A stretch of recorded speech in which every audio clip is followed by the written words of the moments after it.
হরে কৃষ্ণ, রাধে রাধে সুধী গৌর ভক্তবৃন্দ। আজ 15ই নভেম্বর শনিবার উৎপন্না একাদশী মহাব্রত। তাই ভাবলাম ভগবানকে আজ তুলসী মঞ্জুরি এবং তুলসী পাতা দিয়ে মালা করে দেব। একাদশীর ব্রত হচ্ছে পৃথিবীর সর্বশ্রেষ্ঠতম ব্রত। একাদশীর ব্রত পালন করলে আদার্স অন্য কোনো ব্রত পালন করার প্রয়োজন হয় না। একাদশী ব্রত পালন করে একাদশী মাহাত্ম্য শ্রবণ এবং পাঠ করা আবশ্যক।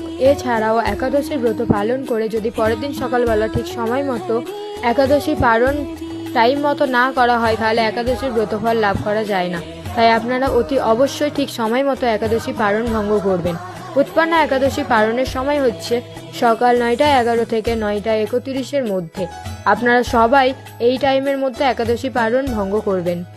হরে কৃষ্ণ। তো এখানে আমার তুলসী মঞ্জুরি দিয়ে মালা করা কমপ্লিট হয়ে গেছে। তো দেখুন আমাদের গোপুসোনাকে কেমন লাগছে। হরে কৃষ্ণ, রাধে রাধে। তো কমেন্ট বক্সে সবাই অবশ্যই উৎপন্না একাদশী লিখে যাবেন। হরে কৃষ্ণ, রাধে রাধে সুধী গৌর ভক্তবৃন্দ।